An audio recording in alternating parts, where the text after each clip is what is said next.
History, आधुनिक भारत का इतिहास। तो ये जो पहला लेक्चर है इसमें काइंड ऑफ आज हम ये देखेंगे कि ट्रांजिशन किस तरह से हुआ मेडिवल से मॉडर्न हिस्ट्री में। और इस ट्रांजिशन में सबसे पहले हम पढ़ेंगे एडवेंट ऑफ यूरोपियंस, क्योंकि मॉडर्न हिस्ट्री में हम क्या पढ़ते हैं, मॉडर्न हिस्ट्री में हम पढ़ते हैं किस तरह से हमें अंग्रेज़ों से आज़ादी मिली। तो उससे पहले हम ये ना पढ़ेंगे कि अंग्रेज़ आए किस तरह से, ठीक है। अब क्योंकि सिर्फ अंग्रेज़ तो आए नहीं, अंग्रेज जो थे वो एक यूरोपियन थे, वो सिर्फ अकेले यूरोपियन नहीं थे जो इंडिया में आए थे, बहुत सारे यूरोपियंस थे जो इंडिया में आए। तो वो कौन कौन से यूरोपियंस थे और किस तरह से फाइनली जो ब्रिटिशर्स थे यानी जो अंग्रेज़ थे वो अपनी सत्ता काबिज़, चलो मेडिवल ख़त्म हो गई तो सत्ता और काबिज़ इस तरह के शब्दों का इस्तेमाल हम नहीं करते हैं। तो किस तरह से जो ब्रिटिशर्स हैं उन्होंने एक तरह से फुट होल्ड बनाया इंडिया में, और बाकी के जो यूरोपियंस हैं वो ये फुट होल्ड बनाने में सक्षम नहीं हुए। तो ये चीज़ें, इन चीज़ों के बारे में आज के लेक्चर में पढ़ेंगे, ठीक है। Yes, recording I think start हो गई है। रिकॉर्डिंग मैंने कर दी है स्टार्ट, अच्छा नहीं हुई है, चलो। तो अभी रिकॉर्डिंग स्टार्ट है।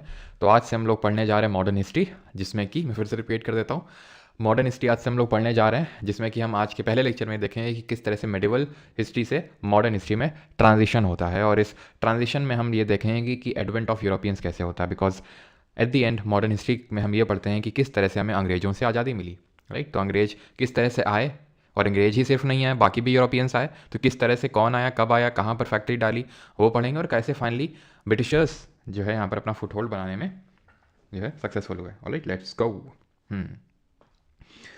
बेटा निंजा प्रतीक्षा शर्मा, गुड मॉर्निंग। हम भी हैं यहाँ पे, हम भी हैं कि नहीं यहाँ पे, हमको भी गुड मॉर्निंग किया जा सकता है, लेकिन ना खैर छोड़ो।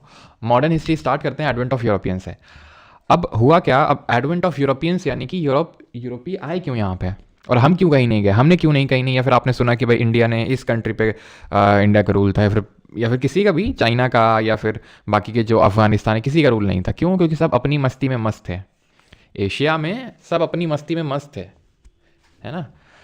लेकिन यूरोप में सब अपनी मस्ती में मस्त नहीं थे। यूरोप में काइंड ऑफ रेनेसांस का दौर शुरू हुआ। रेनेसांस का मतलब होता है जहां पर आप ऑर्थोडॉक्स का मतलब होता है जो रूढ़िवादी सोच है, जो चीज़ें चली आ रही हैं उसको आप चैलेंज करना शुरू करते हो। कि अगर मान लेते हैं कि अगर जैसे फॉर एग्जांपल कि अगर अच्छी उपज हो रही है, ठीक है, खेत में, तो इसका मतलब ये नहीं कि इंद्र देवता प्रसन्न है, सूर्य देवता प्रसन्न है। हमारे यहाँ यह बोल देते हैं। उन्होंने उसके पीछे के रीजंस ढूंढना स्टार्ट किया कि भाई क्यों इस तरह का होता है, क्यों ठीक है, क्यों जो चीज़ें हैं वो नीचे गिरती हैं। तो उन्होंने हर चीज़ को क्वेश्चन करना स्टार्ट किया, पहला कारण। तो एक काइंड ऑफ रिनेसांस का दौर हम बोल सकते हैं कि उन्होंने चीज़ों को क्वेश्चन करना शुरू किया। जब क्वेश्चन करना शुरू किया तो वहाँ से क्या हुआ, वहाँ से उनका स्टैंडर्ड ऑफ लिविंग ऑब्वियस से बात है रेज होगा, स्टैंडर्ड ऑफ लिविंग रेज हुआ। तो फिर चीज़ें भी, क्योंकि कैपिटलिस्टिक इकोनॉमी, क्योंकि धीरे धीरे आप कैपिटलिस्टिक बनते जाते हो। जैसे फॉर एग्जाम्पल अभी आप हो, ठीक है, तो अभी आपकी जब जॉब लग जाएगी फॉर एग्जांपल मान लेते हैं, तो आपके पास पैसा आएगा तो आप सोचोगे ठीक है आपके पास बेसिक नीड्स तो फुलफिल हो गई हैं, अब मैं कैसे आईफोन लूँ, मैं कैसे ये लूँ। तो आपकी एक मटेरियलिस्टिक नीड स्टार्ट हो जाएंगी। तो उस मटेरियलिस्टिक नीड को फुलफिल करने के लिए ऑब्वियस सी बात है चीज़ें चाहिए, सारी चीज़ें एक जगह तो होती नहीं है, तो उसके लिए हमें करना पड़ता है ट्रेड यानी व्यापार। अब जो व्यापार ऐसे हो रहा था लैंड रूट के थ्रू यूरोप तक, जो इंडिया चाइना यहाँ के थ्रू हो रहा था, जो एंशिएंट सिल्क रूट है इनके थ्रू हो रहा था, ये अब बंद हो गया एक टाइम पे आने के बाद। वो टाइम क्या था, रफली हम बोल सकते हैं 15वीं सेंचुरी एडी के टाइम पे। यहाँ पर जो तुर्की है वहाँ पर कॉन्स्टेंटिनोपोल एक एम्पायर था, उसका पतन हो जाता है, और जो यहाँ पर नया एम्पायर आता है वो उसने यूरोप और इंडिया के बीच में जो ट्रेड, या फिर बोल सकते हैं ये जो हमारा इंडिया चाइना वाला पार्ट है, यहाँ से जो ट्रेड हो रहा था, ट्रेड फ्लो हो रहा था, उसको पूरी तरह से बंद कर दिया। यहाँ पर जो तुर्की देश है, जो आज मतलब तुर्की है, पहले टर्की हम इसको बोलते थे, तो यहाँ पर पूरा ट्रेड बंद हो गया। तो इस वजह से, और यहाँ पर क्या था, यहाँ पर आपका अफ्रीका है, तो पूरा यहाँ से ट्रेड क्योंकि बंद हो गया, तो अब यूरोपियंस को एक नया सी रूट ढूंढने की आवश्यकता थी। पहले तो नहीं पता था ना कि भाई यहाँ से जो निकलो तो और इस तरह से आपको इंडिया मिल जाएगा, इस साइड है। तो काफ़ी सारे लोग यहाँ पे निकले। एक भाई साहब थे कोलंबस, ठीक है, जो सब एक्चुअल में इंडिया की डिस्कवरी के लिए निकले थे कि इंडिया के लिए सी रूट कहाँ से मिले। तो एक भाई थे कोलंबस जो यहाँ की ओर निकले और उन्होंने बोला हमने इंडिया डिस्कवर कर लिया, बट एक्चुअल में वो था यूएसए, ठीक है। तो यूएसए भी जाके बाद में हम देखेंगे यूरोपियंस की कॉलोनी बनते हैं, यहाँ तक कि ब्रिटिशर्स की कॉलोनी बनेंगे यूएसए भी। तो एक्चुअल में कोलंबस निकला था इंडिया के सी रूट के डिस्कवरी के लिए, लेकिन उसने यूएसए का सी रूट डिस्कवर कर लिया। उसी में एक था हमारा वास्को डिगामा, जो यहाँ पर पॉइंट पड़ता है एक, and that is Cape of Good Hope. ये कहाँ पर पड़ता है आपका, अफ्रीका में, केप ऑफ गुड होप। इस केप ऑफ गुड होप के थ्रू ये जो वास्को डी गामा है 1498 में रीच करता है यहाँ पे। ये जगह थी कैलीकट की, कैलीकट के राजा जेमोरिन के पास पहुंचता है कौन, वास्को डी गामा। अब ये जब सारी चीज़ें हो रही थी एक्चुअल में, जब ये चीज़ें एक्सप्लोरेशन स्टार्ट हो रहे थे, तो दो मेन पावर्स थे, एक थे पोर्चुगीज रोनाल्डो वाले और एक थे स्पेन। कौन वाले? स्पेन से कौन है फुटबॉलर बताओ जो आपका फेवरेट है? तो यहाँ पे पोर्चुगल और स्पेन के बीच में यहाँ पे शुरू होता है ना, कार्लोस अल्कराज वाला स्पेन हम बोल सकते हैं। तो पोर्चुगल मतलब इनके एक बीच ट्रीटी हुई, ट्रीटी ऑफ टॉर्डेसिलास 1494 में। क्या इंपॉर्टेंट है? उतना इंपॉर्टेंट है नहीं, ज़्यादा पूछा नहीं जाता है, बट हम एक सीक्वेंस में चीज़ें पढ़ रहे हैं तो थोड़ा सा समझ में आनी चाहिए चीज़ें कि क्यों जो स्पेन है वो इन देशों में गया और जो पोर्चुगल है वो इन दो देशों में गया, क्योंकि पोर्चुगल को मिल गया ईस्ट वाला पार्ट और स्पेन को मिल गया वेस्ट वाला पार्ट, कि तुम उधर चलो हम इधर चलते हैं। तो वास्को डी गामा 1498 में कैलीकट के जो उस टाइम के किंग थे जेमोरिन, उनके पास लैंड करता है, ठीक है। और लैंड करने के बाद वेलकम भी ऑब्वियस बात है इसको मिलेगा, और जब ये वापस जाता है लौट के, जो भी सामान लेके जाता है, मेनली तो जो स्पाइसेस हो गई, मसाले हो गए, सॉल्ट पीटर हो गया, कॉटन हो गया, इसने जो है ये सारी चीज़ें, ठीक है, इसने ये सारी चीज़ें बहुत ही तगड़े दाम में बेची अपने देश पोर्चुगल में। अब ये देख के ऑब्वियस सी बात है और ट्रेडर आएंगे। ये खुद दोबारा वास्को डी गामा आया लेकिन वो वापस जा नहीं पाया, इसकी डेथ इंडिया में हो गई। खैर उससे हमें कोई मतलब नहीं है। तो इंडिया की नहीं, इंडिया के सी रूट की डिस्कवरी सबसे पहली बार किसने करी? ऐसा तो है नहीं कि इन्होंने वास्को डी गामा के पहले इंडिया एग्जिस्ट नहीं करता था, इन्होंने आके बनाया था। तो इन्होंने सी रूट की डिस्कवरी करी इंडिया तक, ठीक। देन पोर्चुगीज यहाँ पे आए और पहला पोर्चुगीज वॉइसरॉय हुआ इंडिया में फ्रांसिसो डी अल्मीडा। इस अल्मीडे ने क्या किया, 1505 में यहाँ पे एक ब्लू वाटर पॉलिसी लेके आया और उसको हम कार्टेज सिस्टम बोलते हैं। ब्लू वाटर पॉलिसी का मतलब है एक्चुअल में ये लोग ट्रेड के लिए आए थे, व्यापार के लिए आए थे इंडिया में, ठीक। अब इनका ये था कि यार ट्रेड के साथ साथ और पैसा मुनाफा बनाए, तो ये जो ट्रेड फ्लो हो रहा है, यानी ये जो अरबी लोग ट्रेड कर रहे हैं, क्यों ना यहाँ पे जो अपनी शिप्स हैं उसको यहाँ पे बिठा दें, क्योंकि ये लोग शिप टेक्नोलॉजी को अच्छे से पढ़ चुके थे, तभी तो सी रूट यहाँ तक आए। और क्यों इंडिया ये सब जो बाकी देश है वो वहीं के वहीं रहे, क्योंकि हमने उतनी नेवल टेक्नोलॉजी डेवलप ही नहीं करी थी, हमें ज़रूरत ही नहीं पड़ रही थी, हम अपने आप में सेल्फ सफिशिएंट थे, ठीक है। लेकिन ये लोगों ने डेवलप कर रखी थी, तो उन्होंने सोचा इसका एडवांटेज लेते हैं। जिस तरह इन अरबियों ने बंद किया हमारा ट्रेड विद दिस इंडियन सब कॉन्टिनेंट, तो हम करते हैं इनका बंद, यानी कि बंद इन दी सेंस कि बेटा तुम अगर यहाँ से शिप निकालोगे तो तुमको टैक्स भरना पड़ेगा। उसी को बोलते हैं कार्टेज सिस्टम। और यहीं से एक्चुअल में पायरेट्स का भी जन्म हुआ। कैसे? पायरेट्स का जन्म ऐसे हुआ कि जब ये जाते थे जो शिप्स, तो आपको एक काइंड ऑफ पास लेना है पोर्चुगीज से, टैक्स करेंगे 5% रफली, जो जितना भी सामान जा रहा है, और वो आपको देना पड़ेगा, नहीं दोगे तुम्हारी शिप को डुबो देंगे। तो काइंड ऑफ फिर क्या हुआ, और खासकर जो एक तरह से हम ये बोल सकते हैं कि जो बाकी ट्रेडर लोग थे, ठीक है, उन लोगों को इससे दिक्कत होने लगी, बाकी ट्रेडर्स को जो अरब के साथ ट्रेड कर रहे थे। तो उन्होंने एक प्राइवेट आर्मी को वहाँ पर एक तरह से डेवलप करना शुरू किया। वो प्राइवेट आर्मी क्या करेगी, पोर्चुगीज को अटैक करेगी, प्लस जो भी शिप्स जा रहे हैं उनको संरक्षण प्रोवाइड करेगी, और अगर कोई भी शिप इस तरह का मिलेगा जो लाइसेंस लेके आया पोर्चुगीज से, उनको डुबो देंगे। तो पायरेट्स आज भी वही हैं जो तब के जन्म में हैं। तो आज भी पायरेट्स अगर आप देखें तो जो गवर्नमेंट शिप्स हैं उस पर अटैक करते हैं आज, है ना।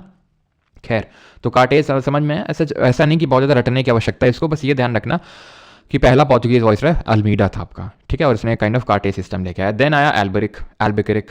इसका जिक्र हम विजयनगर एम्पायर के टाइम पे भी कर चुके हैं। अगर आपको याद हो तो कृष्णदेवराय KDR ने इसको अलाउ कर दिया था कि तू फोर्ट बना सकता है भटकल में तुम फोर्ट बना लो, क्योंकि अगर यहाँ पर देखो तो यहाँ पर जो विजयनगर एम्पायर था और बहमानीज, इनके बीच में जो मेन टसल था या फिर बोन ऑफ कंटेंशन था वो था पोर्ट। यहाँ पर जो पोर्ट्स थे, गोवा, भरूच, ये जो सब पोर्ट्स थे, उन पे कंट्रोल करना चाहते थे। तो एल्बुकरिक ने KDR कृष्णदेवराय की हेल्प करी बहमानीज को हराने में, और उसी टाइम पे हमें पता है कि एक टाइटल लिया था KDR ने, जरा कमेंट करके बताएंगे वो क्या टाइटल था। और गोवा जो है वो दे दिया KDR ने किसको, एल्बुकरिक को। इसको माना जाता है सबसे पहले इसने सती अबॉलिश करी थी। और पोर्चुगीज के रिगार्डिंग ध्यान रखना कि इन्होंने तमाकू और जो काजू है, टोबैको एंड कैश्यू नट, इसको इंट्रोड्यूस किया था। It is not native to Indian soil. इतनी चीज़ क्लियर। अब ये आता है नीनो द कुन्हा, ठीक है, ये भी पोर्चुगीज गवर्नर है। इसने मराठास ने एक्चुअली कैप्चर 2 पोर्चुगीज टेरिटरी, सल्सिट और बसाइन को कैप्चर कर लिया था मराठास ने पोर्चुगीज से। उतना ज़्यादा इंपॉर्टेंट है नहीं नीनो द कुन्हा में, ठीक है, क्लियर है। यस, यवन राज स्थापनाचार्य का जो टाइटल है वो अज्यूम किया था किसने, वो अज्यूम किया था KDR ने। अब आते हैं डच कौन है? नेदरलैंड और जो होलैंड का एरिया है, उस एरिया के जो लोग हैं उनको डच बोला जाता है। तो ये लोग आए, इन्होंने अपनी पहली फैक्ट्री आके सेटअप करी मसूलीपट्टनम में। इनकी पोर्चुगीज़ की पहले से ही थी, सूरत में एक फैक्ट्री सेटअप करके रखे थे। डच ने आके पहले मसूलीपट्टनम में, मसूलीपट्टनम और सूरत दो बड़ी इंपॉर्टेंट प्लेसेस थी, चाहे कोई भी आया, चाहे कोई भी आपका यहाँ पे यूरोपियन पाया रहा है, क्योंकि सूरत अगेन ये कोस्टल सिटी है तो यहाँ से ट्रेड हो सकता है, और मसूलीपट्टनम यहाँ आंध्र प्रदेश में कोस्टल सिटी है तो यहाँ से ट्रेड हो सकता है। तो बड़ी दो इंपॉर्टेंट ये सिटीज़ थी, ठीक है। तो नेदरलैंड वाले जो आए उन्होंने अपनी जो पहली फैक्ट्री बनाई वो मसूलीपट्टनम में बनाई, जिसका एक्चुअल में नाम मछलीपट्टनम है, वो अंग्रेज बोल बोल के उसको मसूलीपट्टनम कर दिए। तो आंध्र प्रदेश में है करंटली। डच कंपनी आई थी ये, ठीक है। डच कंपनी एक्चुअल में अगर आपसे पूछे कब बनी थी तो 1602 में बनी थी ये कंपनी, 1602 में, ठीक है। 1602 में, 1602 में बनती है। लेकिन ये जो कंपनी थी डच वाली कंपनी, ठीक है, ये उतना ज़्यादा इंडिया में इंटरेस्टेड थे नहीं। और अगर आप देखें तो 1602 में कंपनी बनी, 1605 में लैंड कर गया इंडिया में, ठीक है। वहीं पर जब हम अंग्रेजों के बारे में पढ़ेंगे तो ये देखेंगे कि इनकी जो ईस्ट इंडिया कंपनी है अंग्रेजों की, ठीक है, जैसे ये है डच ईस्ट इंडिया कंपनी, ये इंग्लिश ईस्ट, ये ब्रिटिश ईस्ट इंडिया कंपनी, ये 1599 में बनी। 1600 में इसको एक रॉयल चार्टर मिला, वहाँ पे किंग या क्वीन होता है, हमने पॉलिटी में पढ़ा है कि UK is not a republic, because वहाँ का जो हेड है वो इलेक्टेड हेड नहीं है बल्कि हेरिडिटरी है। तो क्वीन एलिजाबेथ तो वन ने इनको एक चार्टर दिया कि ठीक है सिर्फ तुम ही ट्रेड करोगे जाके इंडिया में, यानी कि एक तरह से मोनोपोली रहेगी तुम्हारी, ठीक है। तो ईस्ट इंडिया कंपनी का कुछ ये हाल था। अब हुआ क्या, 1608 में विलियम हॉकिंस आया जहांगीर के पास, अभी बैक टू डच आएंगे, ठीक है। तो जहांगीर के पास आया, ठीक है, और हमें ये पहले पढ़ चुके कि जहांगीर ने क्या किया इसको। तो हॉकिंस ने बोला कि भाई हमें थोड़े से ट्रेडिंग कंसेशंस दे दो, कुछ दस्तक वस्तक दे दो, कुछ इस तरह से ट्रेडिंग कंसेशन हमें भी, तो हम भी ट्रेड करें जैसे तुम्हारे टेरिटरी में पोर्चुगीज ट्रेड करते हैं। जहांगीर ने क्या बोला, मनसब लेगा, तो 400 की मनसब दे दी। फिर बोला प्लीज़ जहांगीर जी दे दीजिए दे दीजिए। जहांगीर ने बोला एक अर्मीनियन लेगा। हॉकिंस भी लाइक मिलेगी क्या। तो एक्चुअल में हॉकिंस को बोला गया था, इट इज़ ट्रू, कि जहांगीर ने एक तवाइफ दे दी, एक अर्मीनियन तवाइफ थी, तवाइफ आप जानते होंगे, ठीक है। हॉकिंस उसी में खुश हो गया और वापस लेके यूरोप तो नहीं गया, अरब की ओर चला गया, पता नहीं उसके बाद दिखा नहीं, यूरोप पहुंचा नहीं वो, ठीक है। देन 1613 में ये अपनी पहली फैक्ट्री सेटअप करते हैं, परमानेंट फैक्ट्री। एक्चुअल में जो पहली फैक्ट्री है जो ब्रिटिशर्स सेटअप करते हैं वो एक टेम्पररी फैक्ट्री थी जो पहले सूरत में ही सेटअप करते हैं, और फिर जाके एक अगेन टेम्पररी फैक्ट्री सेटअप करते हैं 1611 में, वही मसूलीपट्टनम में जहाँ पे डच ने करी। कहीं कहीं पे ये दे दिया जाता है कि भाई पहली फैक्ट्री जो ब्रिटिशर्स ने सेटअप करी वो मसूलीपट्टनम में था, कहीं कहीं पे दे दिया जाता है कि वो सूरत में, ठीक है। तो वो डिपेंड करता है, ठीक है, वो डिपेंड करता है कि ऑप्शन में क्या है, ठीक है। ज़्यादातर आपको जगह कहीं पे सूरत तो कहीं पे मसूलीपट्टनम। सूरत में सेटअप तो किया लेकिन पहले से पोर्चुगीज़ का कब्जा था, तो ये जाके पहले मसूलीपट्टनम में खुद को कंसोलिडेट करे, पहली फैक्ट्री बनाए। देन उन्होंने पोर्चुगीज़ को हराया, हम देखेंगे 1612 में एक बैटल ऑफ स्वाली होता है, देन जाके परमानेंट फैक्ट्री सेटअप करी सूरत में, ऑलराइट। 1615 में देन थॉमस रो आया था, ये आया था पहले से 1608 में अपना ये हेक्टर नाम का एक शिप लेके। देन थॉमस रो विजिट किया जहांगीर कोर्ट में और he was successful to give the trading concession. इसको भी जहांगीर ने वही लालच दिया। अब जहांगीर जान गया था कि मानेगा नहीं इसमें, ठीक है, ये ब्रह्मचर्य का पालन करके आ रहा है, ये लड़का जो है प्रेमानंद जी के वीडियोस देखता है, ये नहीं मानेगा, तो इसको जो है ट्रेडिंग कंसेशंस दे दिए थॉमस रो को, ठीक।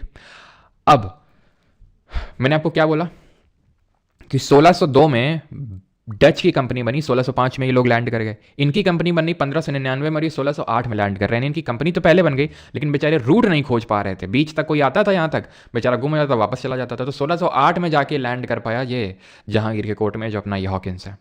ये लोग तुरंत इसलिए लैंड कर गए क्योंकि पहले से ही ट्रेड कर रहे थे इंडोनेशिया के साथ, पहले ही से ट्रेड कर रहे थे भाई ये इंडोनेशिया के साथ, तो इनके लिए रूट नया नहीं था, इन्हें पता था इंडिया कहाँ पे, क्लियर रहती चीज़। लेकिन they were never much interested in India, they were more interested in Indonesia, because Indonesia को गढ़ माना जाता है स्पाइसेस का। स्पाइसेस अब इंडिया से भी पहले इंडोनेशिया में मानी जाती है कि वहाँ की स्पाइसेस सबसे पहले वो नेटिव है वहाँ से। तो एक्चुअल में Dutch were more interested in Indonesia rather than India, ठीक। अब कौन आएंगे, आ गए पोर्चुगीज़, आ गए डच, आ गए जो ब्रिटिशर्स हैं। अब आएंगे हमारे डेन्स। डेन्स कौन है, डेन्स डेनमार्क वाले, ठीक है, डेनमार्क वाले। ये भी ज़्यादा कोई खासा इंटरेस्टेड थे नहीं यहाँ पे इंडिया में, तो इनके बारे में तो सबसे कम ही हमें पढ़ना होता है। इन्होंने अपनी जो पहली फैक्ट्री वो ट्रैंके बार में स्टैब्लिश करी, जो प्रेजेंट डे पड़ता है तमिलनाडु में। इसके अलावा और कोई फैक्ट याद करने की ज़रूरत नहीं है।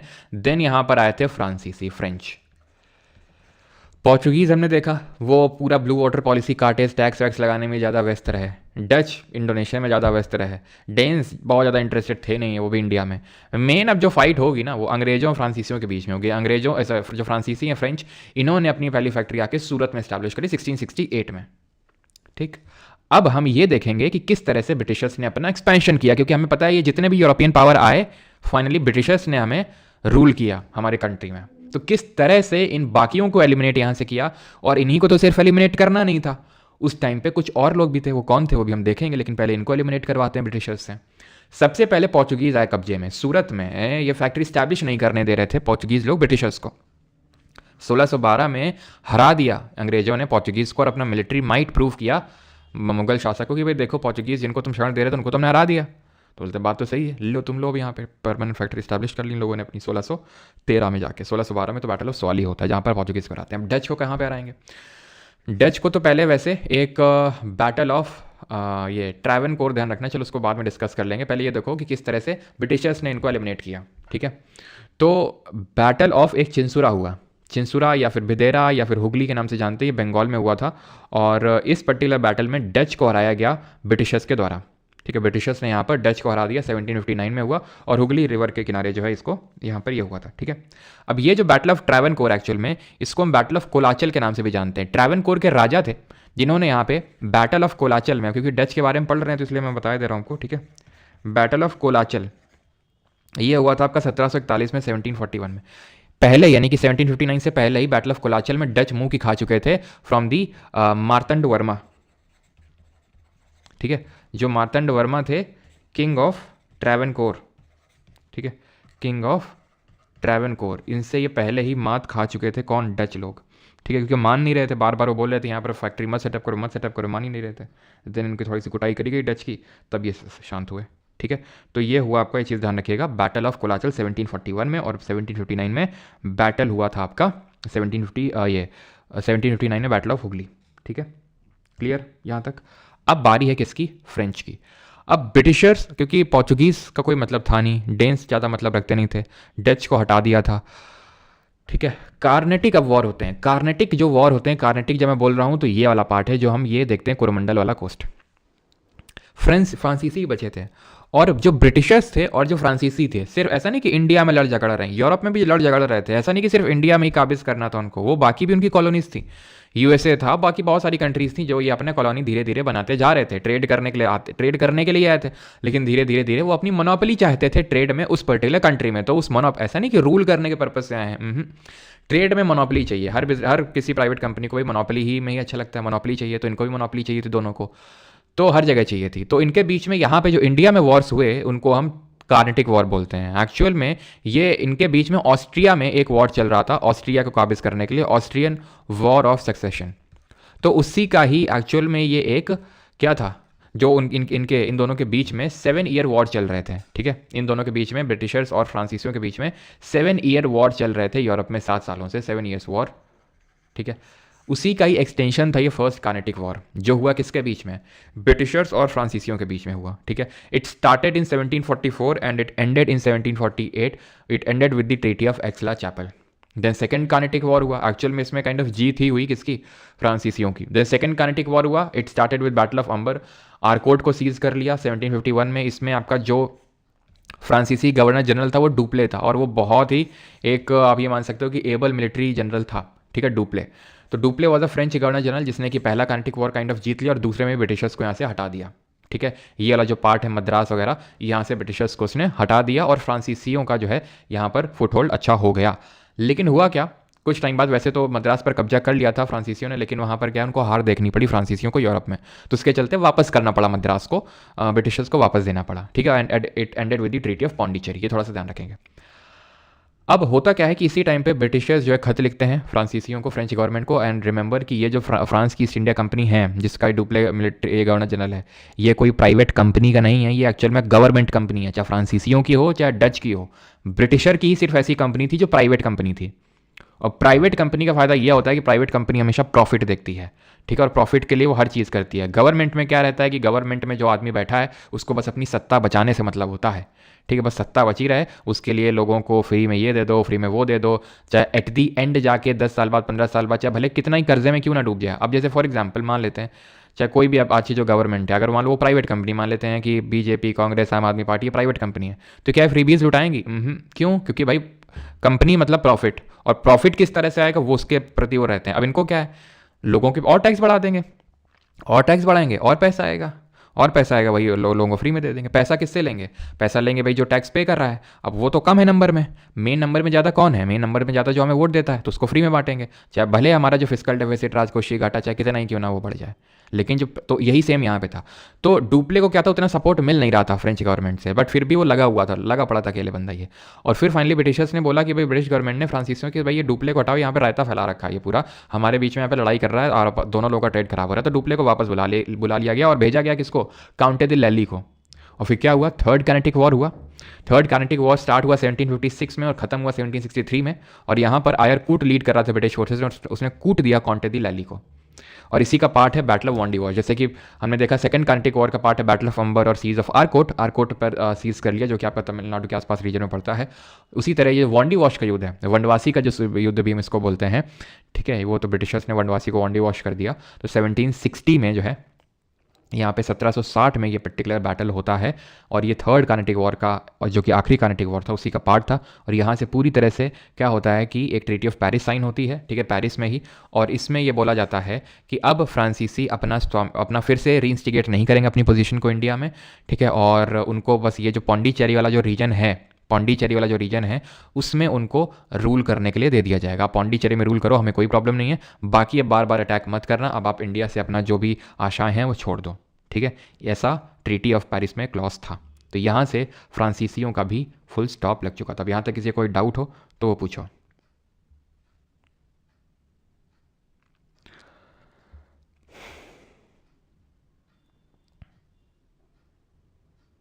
आरकूट ने सर, ये यहीं पे आपके पढ़ते हैं, मैंने ज्योग्राफी में आपको बताया था।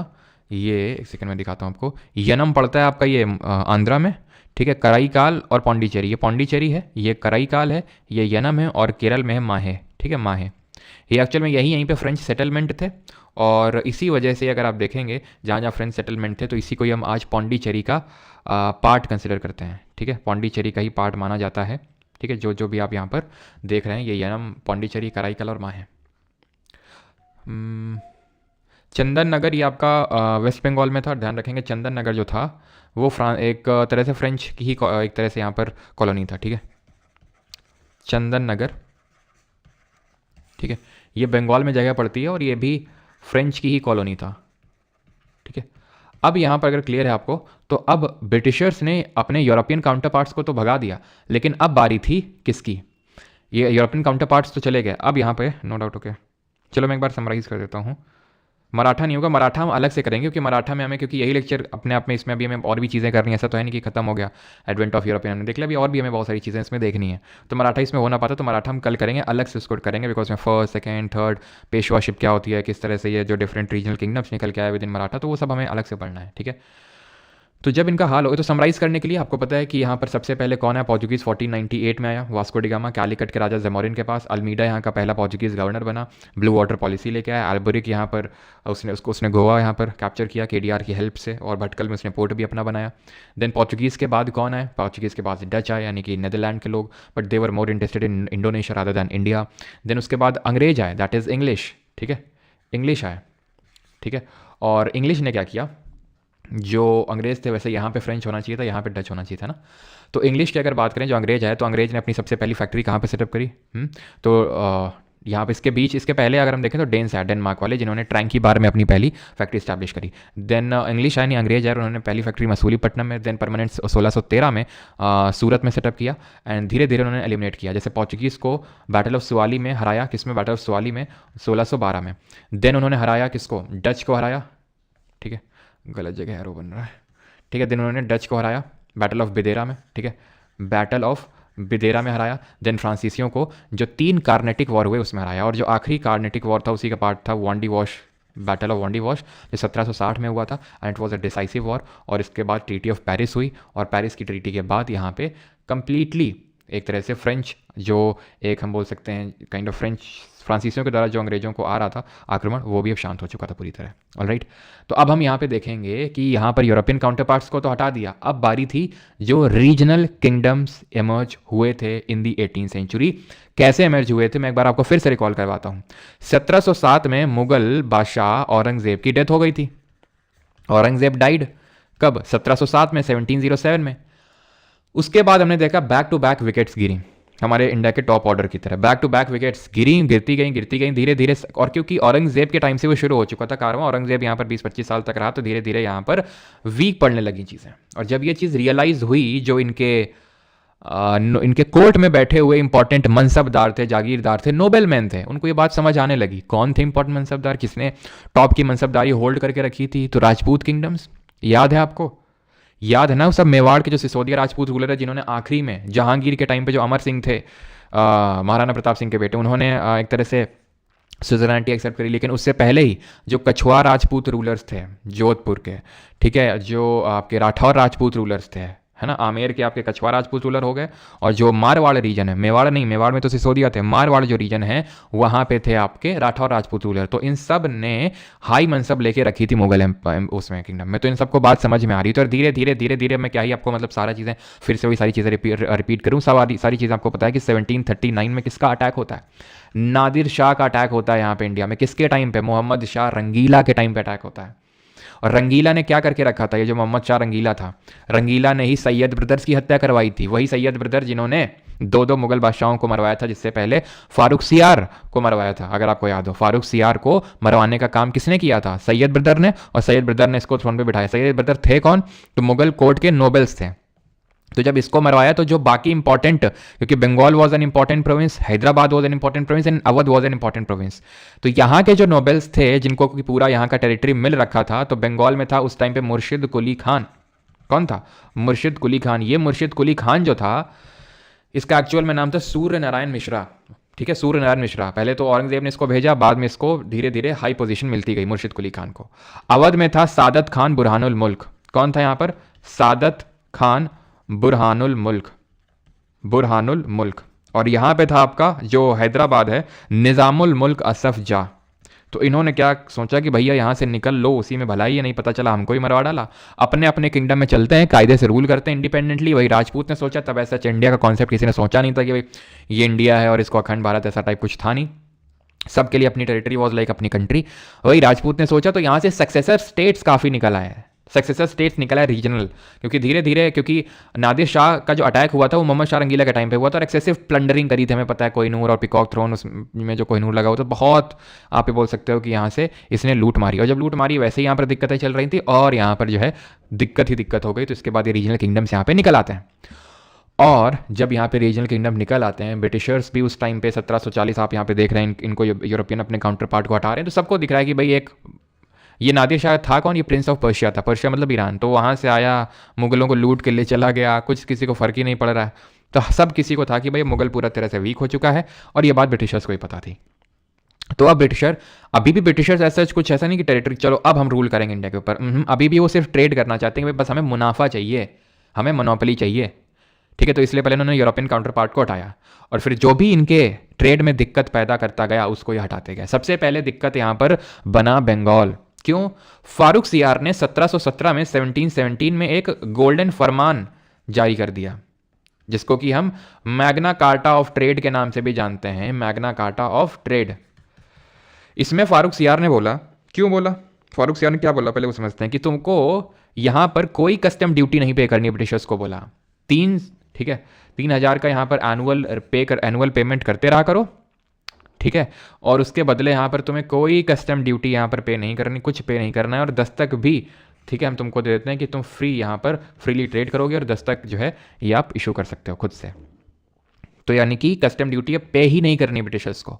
ऐसा इसलिए जारी कर दिया गोल्डन फरमान फारूक सियार ने, क्योंकि फारूक सियार की एक बीमारी थी, बताते हैं फोड़ा वगैरह हो गया था, तो वो ठीक नहीं हो रहा था। तो एक ब्रिटिश फिजिशियन था, उसने ये ठीक कर दिया था। ठीक है, कुछ आई थिंक उसका नाम विलियमसन करके ऐसा कुछ था, विलियमसन निकोलसन टाइप ऐसा कुछ नाम था उस फिजिशियन का। तो उसने ठीक कर दिया फारूक सियार का जो बीमारी था। उसी से खुश होकर ये गोल्डन फरमान जो है जारी कर दिया। अब जब धीरे धीरे जब बंगाल इंडिपेंडेंट हो गया, किस टाइम की बात हो रही है? 1750s के टाइम की हम बात कर रहे हैं, 1750 1740, क्योंकि 1739 में नादिर शाह का अटैक होता है। 1740 के बाद धीरे धीरे सब साइड हो लेते हैं, मुर्शिद कुली खान और सादत खान बुरहानुल मुल्क और निज़ामुल मुल्क और फसफ जा। ठीक है, अब धीरे धीरे जब ये साइड होने लगते हैं, तो उसी टाइम पे ही मुर्शिद कुली खान भी उसको ये मतलब उसको भी ठीक नहीं लग रहा था कि भाई किस तरह से यहाँ पर इस तरह से ट्रेड कर रहे हैं लोग। ठीक है, उसके बाद आता है अली वर्दी खान। अली वर्दी खान की डेथ के बाद आता है सिराजुद्दौला। इसकी डेथ हो जाती है, अली वर्दी खान डाइड इन 1856, 1856 में इसकी डेथ हो जाती है। और अब आता है थ्रोन पे कौन? सिराजुद्दौला। 23 साल का था मात्र। ठीक है। अब सिराजुद्दौला के ब्रिटिशर्स के साथ टर्म ठीक नहीं थे। क्यों ठीक नहीं थे? तो सिराजुद्दौला क्या था कि उसने बुलाया भाई ब्रिटिशर्स और फ्रेंच को, खासकर ब्रिटिशर्स को उसने बोला कि ये हमारा इलाका है, आगे के शब्द मैं नहीं बोलूंगा, ठीक है, बस ये हमारा इलाका है। सिराजुद्दौला ने बोला ब्रिटिशर्स से, इसलिए जो तुम अभी ये दस्तक वस्तक चल रहा था ना तुम्हारा सिस्टम, वो मुगलों के टाइम का था, फारूक सियार मुगल थे, अब हम मुगल के अधीन है नहीं, तो कायदे से कस्टम ड्यूटी देने लग जाओ, नहीं तो तुमको हम फिर कायदे से कड़ाई करेंगे। ब्रिटिशर ने क्या हुआ उससे, तो ब्रिटिशर नहीं माने। जब ब्रिटिशर नहीं माने तो इसने क्या किया, इसने जो फोर्ट विलियम था, जो क्या था, फोर्ट विलियम था, उसकी घेराबंदी करके, क्योंकि वो इस बात से भी नाराज़ था कि ये लोग फोर्टिफिकेशन कर रहे हैं बंगाल के अंदर, जो सिराजुद्दौला जहाँ का नवाब है उसके अंदर फोर्टिफिकेशन चल रहा है। फोर्टिफिकेशन मतलब किलाबंदी, हमारे अंदर रह के, हमारी मतलब एम्पायर में रह के तुम किलाबंदी करवा रहे हो, ये इसका सिराजुद्दौला का दिक्कत था। सिराजुद्दौला भी कोई ऐसा नहीं कि बहुत वैसा टाइप था, बहुत ही, इसको भी मतलब ब्रिटिशर्स यहाँ से लेटर लिख के भेजते थे कि सिराजुद्दौला बड़ा ही खतरनाक टाइप आदमी है, ये मतलब जो नदियों में नहा रही लड़कियां हैं उनको उठा लाता था, ठीक है, काफ़ी सारे लोगों को बीच नदी में फेंकवा देता था, है ना, उसको उसमें आनंद आता था। तो ये भी कोई ऐसा नहीं, तो मतलब दया दिखाने की ज़रूरत नहीं है सिराजुद्दौला के प्रति आपको बस मैं ये बोल रहा हूँ, ठीक है, सब अपने अपने उसके लिए लड़ रहे थे। तो फोर्ट विलियम में क्या करता है, इसने बंदी बना के ब्रिटिशर्स को बंद कर दिया वहाँ पे एक कमरे में, बताते हैं ऐसा, ठीक है, और उसमें काफ़ी सारे, अब नंबर बड़ा ऊपर नीचे, तो नंबर यहाँ पर मैं कोट नहीं करने वाला हूँ, ठीक है, काफ़ी सारे ब्रिटिशर्स की डेथ हो गई, ठीक है। ब्रिटिशर्स ये नंबर और मतलब ज़्यादा करके बताते हैं और स्टूडेंट्स इसको कम करके बताते हैं। तो खैर, ब्लैक होल ट्रेजेडी इसको बोलते हैं, काल कोठरी की घटना, जहाँ पर सफोकेशन की वजह से काफ़ी सारे ब्रिटिशर्स की डेथ हो जाती है। तो अब सिराजुद्दौला का क्या होगा? सिराजुद्दौला ने एक तरह से डायरेक्ट यहाँ पर मोल ले ली थी लड़ाई ब्रिटिशर्स से, तो ब्रिटिशर्स ने जो है सिराजुद्दौला को काखा काखा पढ़ा दिया अभी, ठीक है। और काखा काका ऐसे नहीं पढ़ा दिया, सिराजुद्दौला का जो मिलिट्री कमांडर था मीर जाफर, जिसकी सिराजुद्दौला से उतनी अच्छी बनती थी नहीं, तो इसको अपने साइड में लिया रॉबर्ट क्लाइव ने। रॉबर्ट क्लाइव कौन था? जो उस ब्रिटिश फोर्स को लीड कर रहा था बैटल ऑफ प्लासी में, इसको क्या बोलते हैं, बैटल ऑफ प्लासी, जहां पर रॉबर्ट क्लाइव ने सिराजुद्दौला को कैप्चर करके मार दिया। मीर जाफर ये साइड हो गया ब्रिटिशर के, ठीक है। यानी कि एक तरह से सिराजुद्दौला से गद्दारी करने का काम किसने किया? मीर जाफर ने। गद्दारी कर बे हैं तोरी खैर चलो, तो तोरी खाना चाहिए हमें, तोरी जो होती है सेहत के लिए अच्छी होती है।